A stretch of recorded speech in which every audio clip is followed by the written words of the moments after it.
Good evening, everybody. And what a busy day it's been. And what a lovely royal party we've had. So, how has your day been? I have been a little bit busy. You know, royal weddings and all that. But, so I hope you've all had a glorious day. We've had a marvellous time. And I can see some people are coming into the broadcast. Unfortunately, I can't read the names from here. But just thought I would just have a little bit of fun. And a bit of fun and laughter tonight. Saturday night is usually time to get the chuckle muscles going. So, anyway, I'm going to come out of here.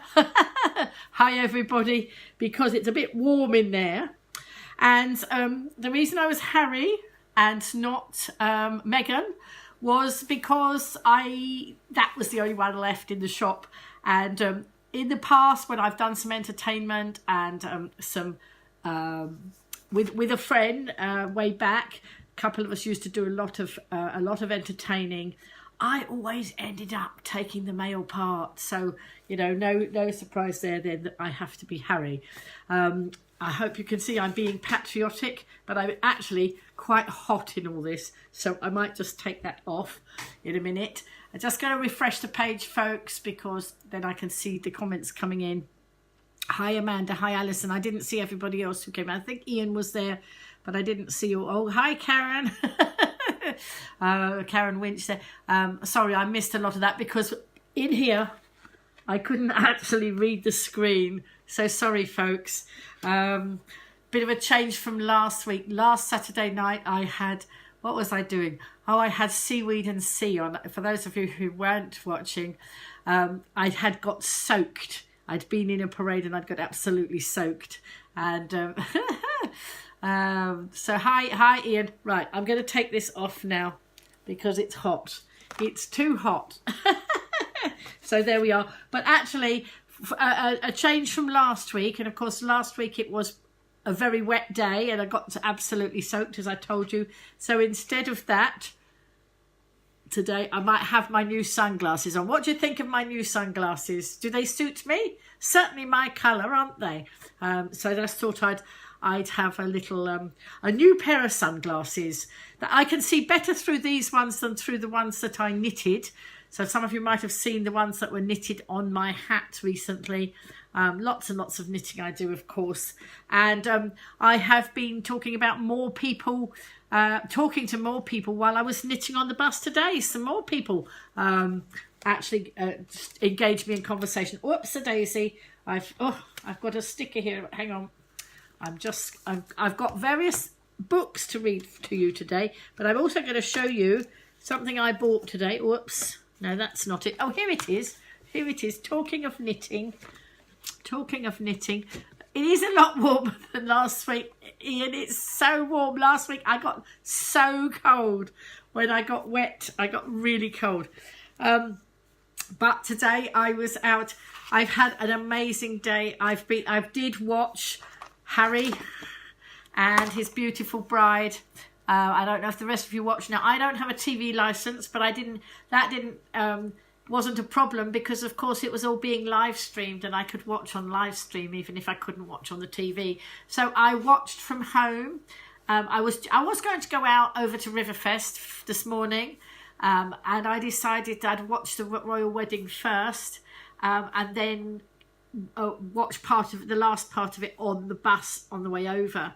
So I started watching on the live stream. The dress was absolutely beautiful, very plain but very beautiful. So I started to watch the live stream and was cooking my breakfast, and it was all the guests arriving at the church, and then I needed to get washed and I wanted to go in the shower. So if I go in the shower, I'm going to miss it all. So too much information here. I just had a quick wash and decided that I could have a shower later. So I enjoyed it, and then I went off to the bus, and I watched them in the carriage. And how many of the rest of you watched the royals there? And if any of you's got the missing mask, I would love to get the other one, but I missed it. I didn't get there in time. So if anybody's got a Meghan one spare or get one, you know, then I should have had it, but I was too late. That's not like me, actually. It's usually better. Yeah, you know, I'm usually more on the ball than that. Anyway, so yes, so I enjoyed the royal wedding, and then I went over on the bus to Newport for the Riverfest. And yes, I'm glad you loved watching it. It was lovely, wasn't it? There didn't seem to be so much hype around this royal wedding. I saw a few bits of bunting. I saw a little, you know, 1 or 2 flags up, not so much as in the past, but actually it was wonderful to watch. And I liked watching, I like hats, as you know. So I was watching all the ladies' hats. Did any of you have your eye on all those beautiful hats? And what was your favourite? And what did you think of the Queen's outfit? I thought that was jolly nice too. Very nice and bright. So for a bright sunny day. Anyway, I think I'm going to take my glasses off because they're making me hot too. So, you know, bit of fun there. Whoa! Oh dear. Maybe that's it. So anyway, I've been, as I say, out and about, live streaming again. I've been at the Riverfest in Newport, and for those of you who are not aware, it's another family fun day, a free family fun day. It's along the riverside in Newport. Newport is the county town of the Isle of Wight, and in the middle of the island, and we have River Medina runs through there, and there's a place called the Riverside Centre, and a lot of very good works and all sorts of things go on in there. I'm not going to try and name them now because I will miss out half of it, but so much good works in the community goes on in that building. And then today it was all along the quay, all along the riverside, lots and lots of entertainment. There were pirates, there were people running stalls, there were dancers, there was a band. I missed the band, but I knew the band was there. And then there were loads and loads of charities. I talked to lots of those people because obviously linking the community up and sharing information is good. So that was a lot of fun. And then when that was finished, I went into town. I went into the Works. I don't know if any of you know the Works. It's a wonderful shop and it's got some wonderful books in. And I've bought some more books because I thought we needed a bit more fun. You know, I have lots of books. Hi Fiona. So lots and lots of books, and that I like reading to you. One of which, my new ones, is Never Lose Your Sparkle. And the page I got marked in here, I thought this might make you chuckle. My childhood may be over, but that doesn't mean playtime is. And for me, this is a Ron Olson quote. And for me, it's very much about not growing up. I think I'm the original Peter Pan-esque. I don't see why I should grow up, you know, because I'm having too much fun not growing up. And so that there's a lot of quotes in there that I shall read to you. Yeah, you love all my books. That's lovely. I've also put another book aside in hi Cameron, saw you today, didn't I? Cameron was down there on the Pride stand, had a good chat down there. And no, so I've got another book put aside that I'm going to get next week when I'm down in number 66. I've forgotten what it was called, but it was another one I didn't have. But you know, today I went into the Works and I decided some of them were just £2. I couldn't resist it, you know. I shouldn't have been buying, but I did. And one of them, this one, look, egg cozies. It's knitted egg cozies. Now I'm not sure if anybody puts egg cozies on their eggs anymore. I was having a chat just after I bought this book. It was rather funny actually because I was talking to, in the shop. I've got quite a few new little books here in the tin. Oh look, in the tin. But the funny thing is, they don't fit in the tin. Laughter is the best medicine is what, you know, this tin comes out on a Saturday night with all sorts of fun things to make you chuckle. And the thing, what might make you chuckle is actually they don't fit in the tin because the books are too big. And there we are, right on cue. There's Sarah, because I was just going to say, I was just going to mention you, Sarah and Clive, because Sarah and Clive they had a knitting lesson with me yesterday, and then when I was in the works, I saw this book, Egg Cozies, and I was buying this and some other books, and a lady engaged in chat. She was looking for a book. Oh, you've just got in. Oh my goodness, that was a long day for you. Oh, so you're just here in time to have a bit of a laugh. You missed me. You missed me being Harry. Look. There we go. I bet you are exhausted, Sarah. Anyway, so in the shop, I was talking about, somehow I got in conversation about my broadcasts and about broadcasting and making people laugh. That's because I was buying the books and I was talking to somebody about it. And then I ended up chatting about knitting, as I do. And I mentioned that I was buying this because I was teaching people to knit. Now, I don't know if anybody uses Egg Cozies, but this book, it's got a lot of egg cozies, but actually we could actually make them into stuffed toys. They don't have to be egg cozies, or I thought they might actually be those things that you can put Ferrero Rochers inside. So there are all sorts of designs in here, and I thought I'd just add that to my knitting collection. But while I was doing it, while I was talking to them in there, I said about having a couple of friends who had a knitting lesson yesterday, and they were knitting toast and a poached egg. And that was my lovely friends Clive and Sarah who come into the broadcast, and that's Sarah there who's just come into the broadcast now. And right on cue, and I had no idea, Clive walked into the shop. It's just like Sarah just came into the broadcast as I was just mentioning that. And so, you know, we're getting, you know, this is a bit more complicated. Some of these are a bit more complicated than knitting toast and poached eggs.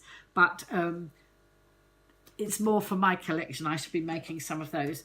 So let's dip into, this is one of the books I bought.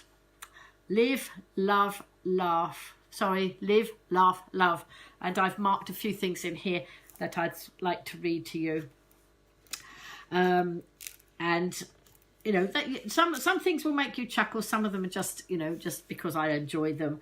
But hopefully we'll have a little chuckle as we go through the evening. Because Laughter with Lynn Night is supposed to be when you all send me your jokes and your funny stories. Anyone see replicas? My cousin is asking for his...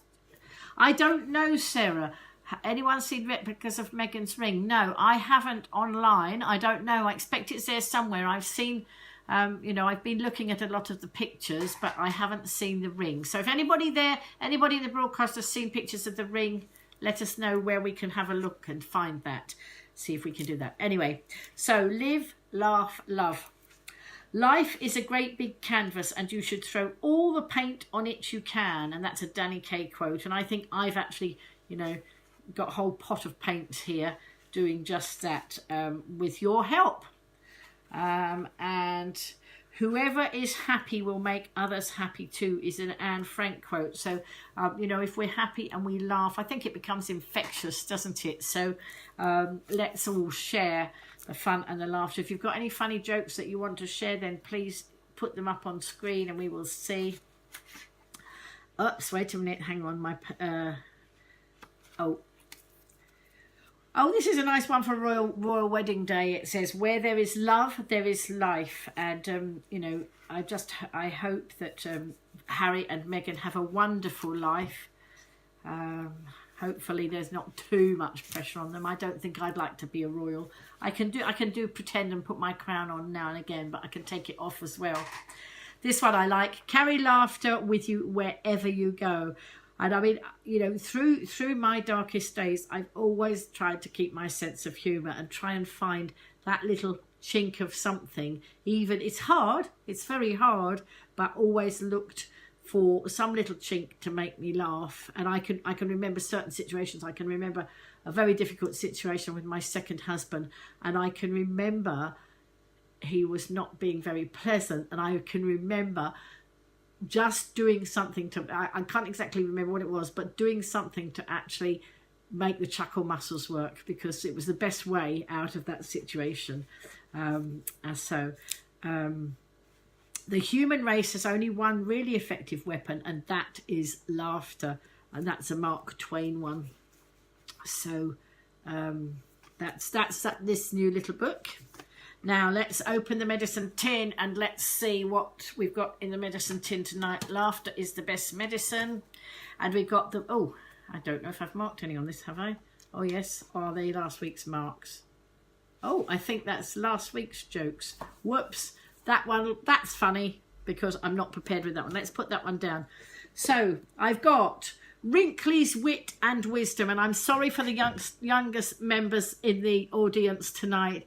But being a member of an older generation, being a senior citizen, these sort of things appeal to me now. So Wrinkly's Wit and Wisdom, quotations and observations for the chronically challenged.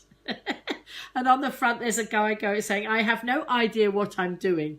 And the little boy says, I know, Grandad, I know.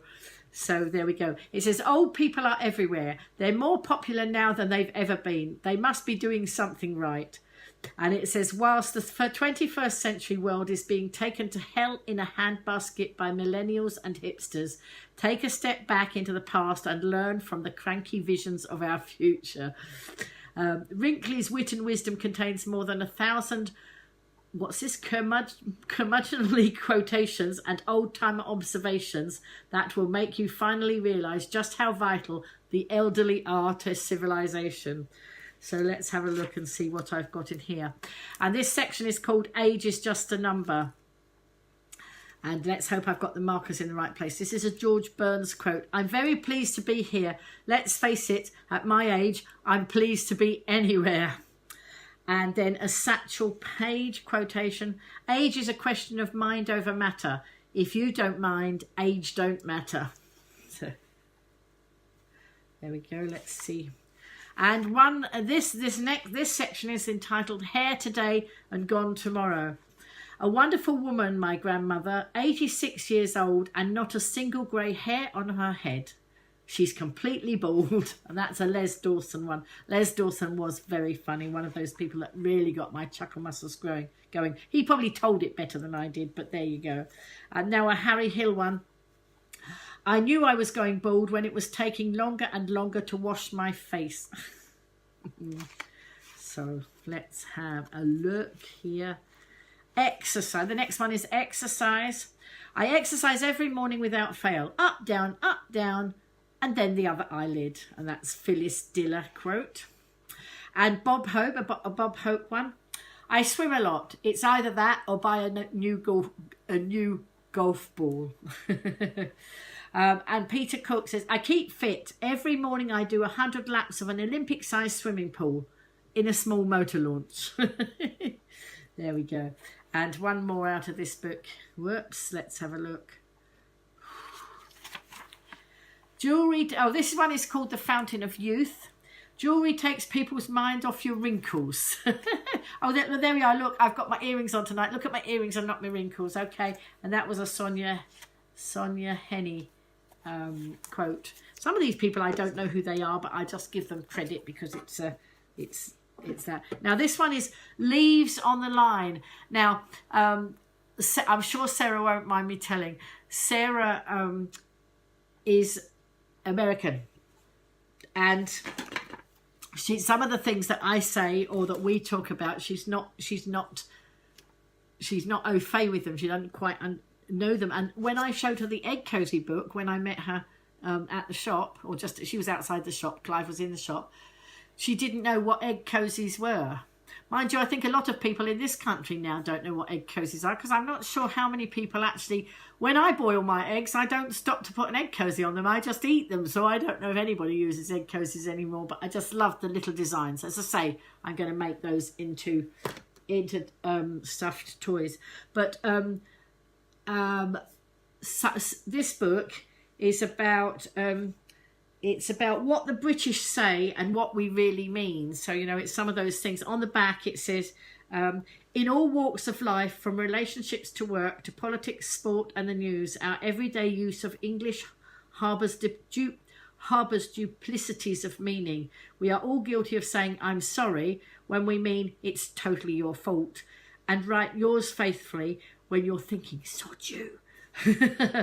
Whether you're a child who is puzzled by adults, a foreigner confused by our inability to speak plainly, or a middle-aged Brit just looking for reassurance, this book will inform, entertain and enlighten you in the linguistic quirks of our once great nation, and that's a guarantee. So Leaves on the Line, and I had to explain Leaves on the Line to Sarah because obviously, you know, our British way is very quirky. And I was explaining about how the trains couldn't run when we got leaves on the line. And that, you know, that's where that one came. That's where this title came from. So this one is about bobbies on the beat. And it's quite interesting because my first husband was a bobby on the beat. And so this sort of resonated a bit. But let me read this one to you.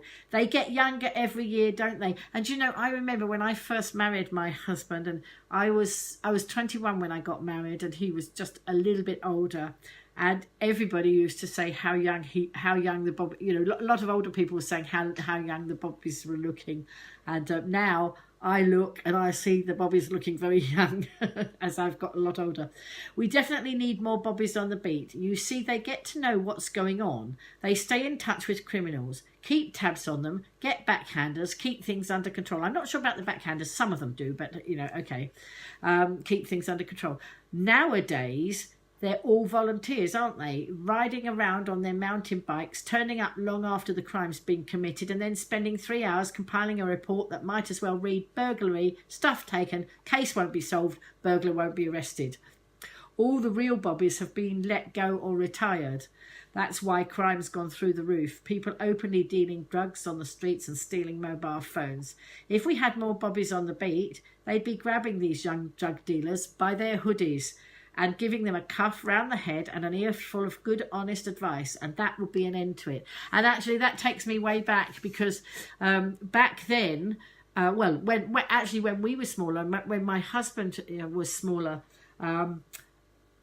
if you got into trouble with anybody, say you got in trouble at school or you got in trouble out and about, this is not me, but you know, people would say that if you got into trouble and then you went home and told your parents you got into trouble again because you'd been in trouble with the policeman. But it's a very, very different ball game these days, isn't it? So there we go. A little bit of reminiscing. Now, this is our love of the countryside.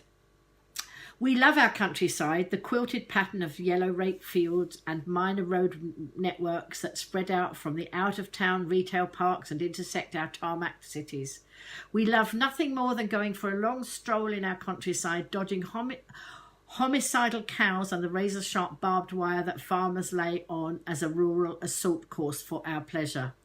We can't get enough of those remote country pubs that time forgot, with their quaint credit card readers and alcoholic barroom bigots who would spray their foamy warm beer all over the Thomas Hardy-style tiled floor if so much as a person of mixed race should cross the doorstep. Indeed, our love of countryside is so great that we continue to smother it with high-speed rail links, greenbelt executive housing developments and seething rage-filled ring roads which effortlessly link one hypermarket with another and put the living fear of God into any foreign national reckless enough to stray from one place of outstanding natural beauty to the other. Yes, our love of countryside is double-edged, for we distrust it as much as we revere it. For those considered townies by the 15 or so remaining dairy farmers not already working their heifers to the bone for a multiple retailer, the countryside is a place where bad things happen. Like dropping to 2-bar reception on your smartphone, or being unable to get an overpriced carton of coffee water within 3 minutes drive in any direction. For the townie, this can quickly lead to a state of blind panic. What's the point of being out here if you can't update your Facebook status to let your townie friends know how intrepid and life-embracing you are? Me in a field, lol. Tweeting isn't just for the birds that used to fill the tree. Tweeting isn't just for the birds that used to fill the trees. Sinister how the few remaining ones group together and stare at you. Some isolated areas remain beacons of pure, unadulterated pastoral bliss, with no criss-crossing budget airline Skytrails No thundering of articulated lorries full of ginsters, pasties, and no papier-mâché housing estates besmirching the rural idyll. The easiest way to find them is to search a map of Britain for the country residences of Conservative MPs, and no doubt quite a few Labour ones. They tend to live in villages where the relaxed planning regulations, which are threatening to turn Britain into a monopoly board of second-rate Wendy homes, mysteriously fail to have an effect. That's where to go if you love the countryside. Hi, David. So, a little bit of a make my chuckle muscles going. I don't know if your chuckle muscles going, but maybe, you know, I don't know if you've all got the same sense of humour as me. So let's have a look at this one. Whoops. Health and safety gone mad, and I expect most people can relate to this. Thank God this government is showing some sense about health and safety.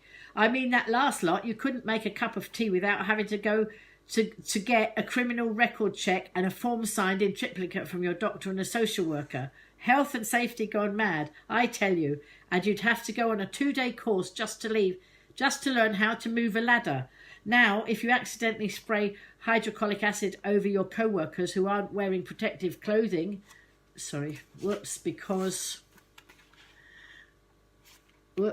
because you're falling backwards off a ladder which was leaning in the wrong place when the forklift nudged it sideways, then you'll only have yourself to blame because you didn't use any common sense. Hello, Dawn. And just talking about that, you know, and the you know, having to do these special things reminds me of when I came across a road sign that was in a really dangerous place. They placed a road sign, and where it was placed, it was going to make a head-on collision. It was here on the island, it was in Ryde, and I saw this thing at 11:30 in the morning, and I reported it at 11:30 in the morning. I was frightened there was going to be a head-on collision, and at 10:30 at night they still hadn't done anything about it. I came back that way and I still hadn't done anything about it, and so I threatened. I said, well, if you don't go and move it, I will. They said, oh no, you can't do that. Of course I can't. I haven't been on some training course to pick a sign up and move it, but I was definitely going to do it. If they weren't, I would rather get into trouble for not having done the course to move a sign than actually see somebody killed in a head-on collision. Oh dear, it's, you know, these rules, they are sent to try us. In the end, on that one, finally at 2:30 in the morning, they moved the sign.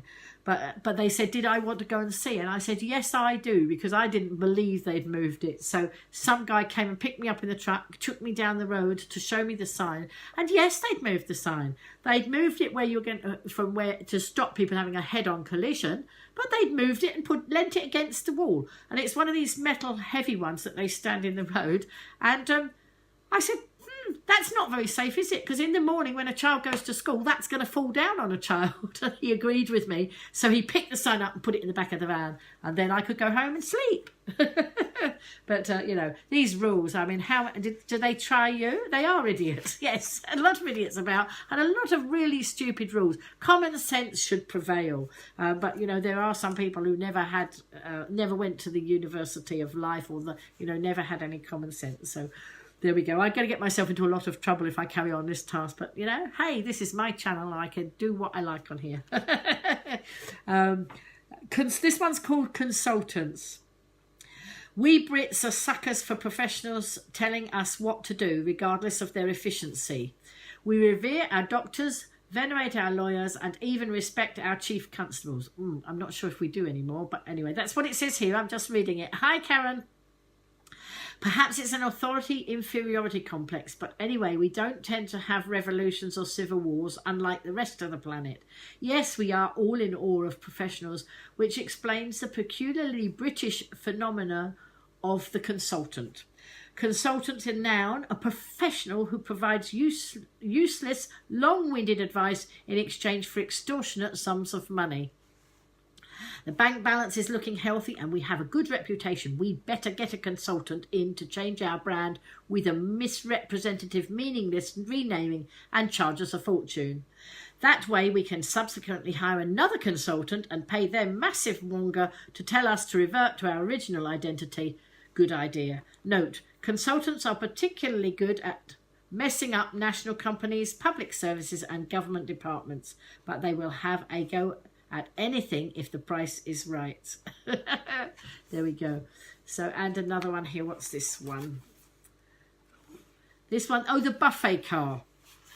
And I was in I was travelling recently. Actually, in one part of the journey, I was on first class in a Virgin train, and I was getting free teas and coffee. So this bit doesn't pertain, but in a lot of the trains it does, and it amused me.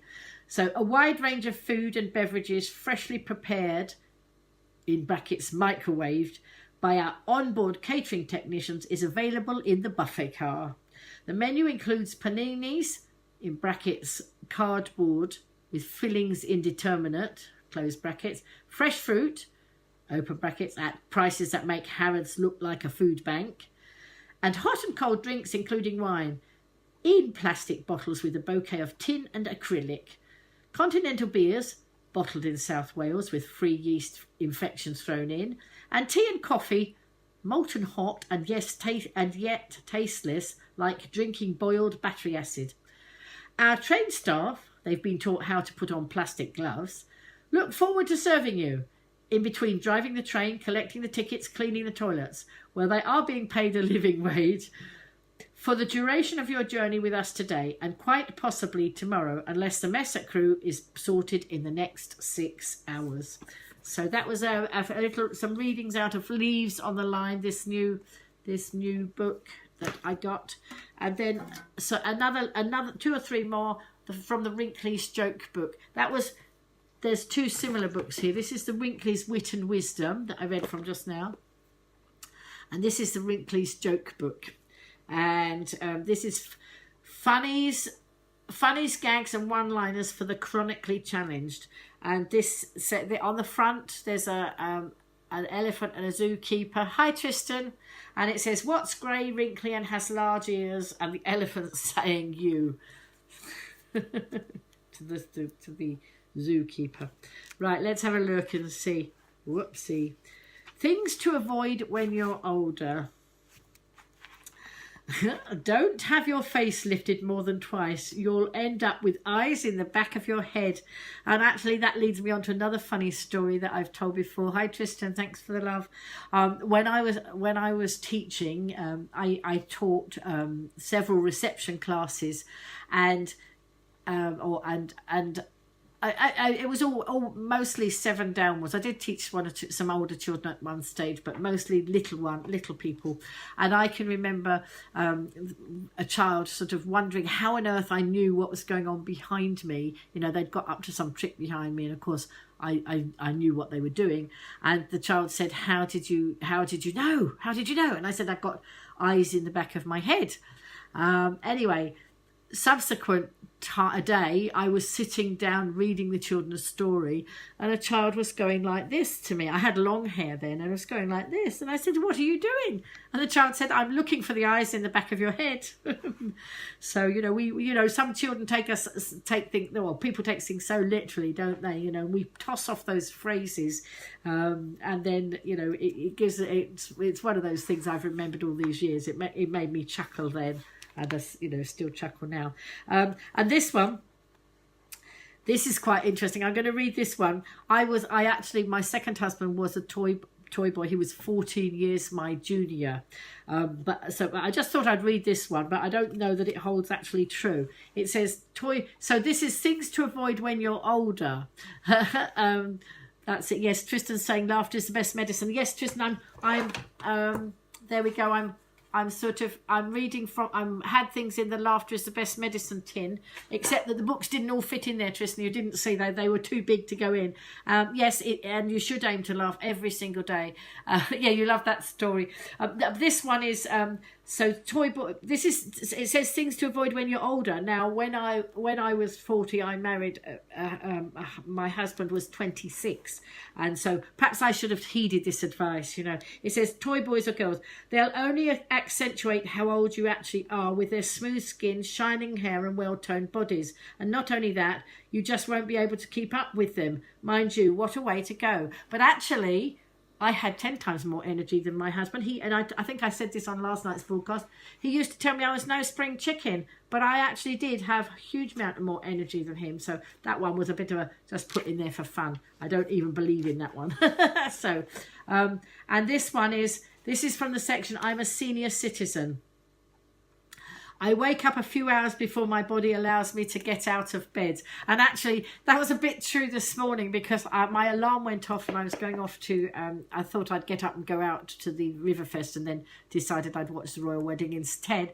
But actually what I did, I set the alarm and it kept ringing and I kept turning over and thinking I don't want to get out of bed. So that one was a bit, that was a bit like this in here. So I'm a walking storeroom of facts. Unfortunately, I seem to have lost the key to the storeroom. So there we go. I'm having trouble remembering simple words like He's feeling the... Oh, look. Clive, Sarah's just saying that... This is my... Look, that's got my chuckle muscles going. Laughter is the best medicine, I can tell you. Clive says hi. That's Sarah's husband is Clive. And Clive and Sarah had knitting lessons yesterday. And look, Clive says he's feeling the urge to knit. So what is it you want to knit? Ask him what he wants to knit. Does he want to finish knitting? He started a poached egg. He started knitting a poached egg, and Sarah was knitting the toast to put the poached egg on. Look, I'm getting hot, sorry. So I'm just having a little cool down here. So, anybody else got any jokes or anything to make us laugh tonight? I know that after the eggs, what would you like to knit after the eggs? Would you like to knit sausages? Hang on, folks. Let me...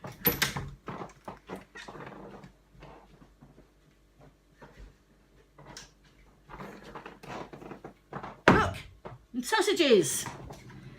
Would you like to knit sausages next? And let's just shut the doors again. There we go. We can knit sausages, we can knit ice creams, we can knit... Actually, let's have a look. Look, let's get the... He wants to knit a dragon. Well, I've got a little... Don't know if you can see it, a little dinosaur there. How about a dinosaur? Or I'm sure I can find a dragon. These are all little things. I know, Sarah, you want a bee, don't you? So there's a little bee there, look. And I was knitting the cake. I've nearly finished this cake. I don't know if you can see all these things. This cake down on here. I've just renewed this library book for about the 10th time. Perhaps I really ought to buy a copy of this. 100 Little Knitted Projects. But there are lots of lovely little things in here.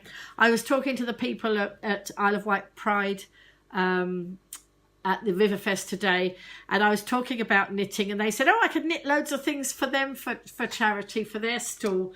And look, there's little rainbows there, so that would obviously be something suitable for them.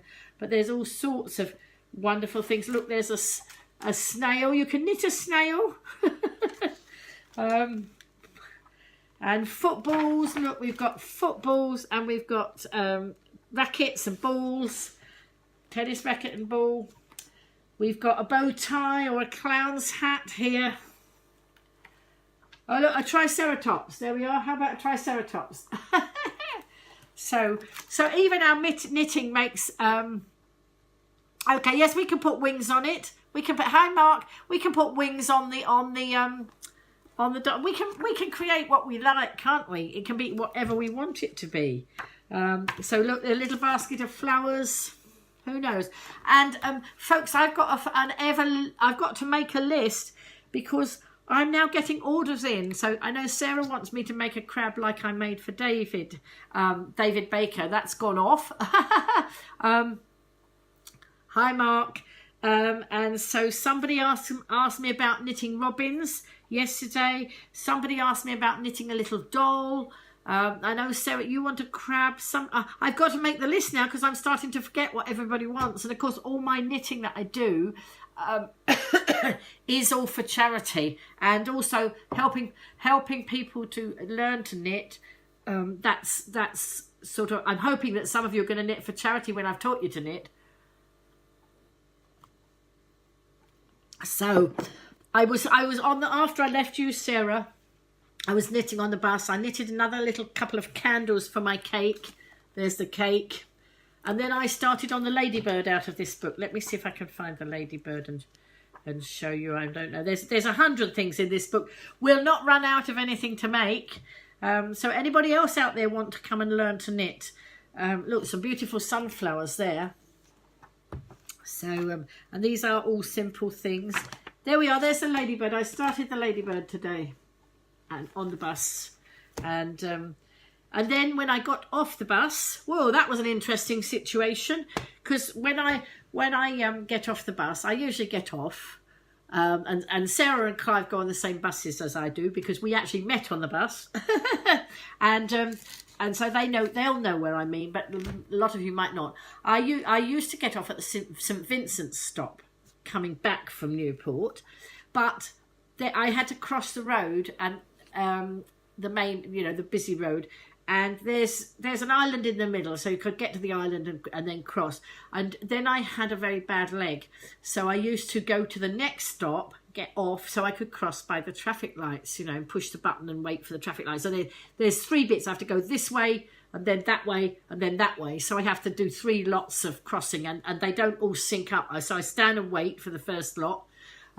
Some people go straight across, but actually you can't see round the corner. So if something's coming very fast around the corner, I might end up like mincemeat in the road. So I wait for the lights. But tonight, the lights were out. They weren't working. And all these cars were coming from all directions. And it was a bit of chaos down there. And I don't know how long they're going to be out. So I would have been better off getting off at the previous stop, but I didn't know the lights weren't working, and it was quite dangerous.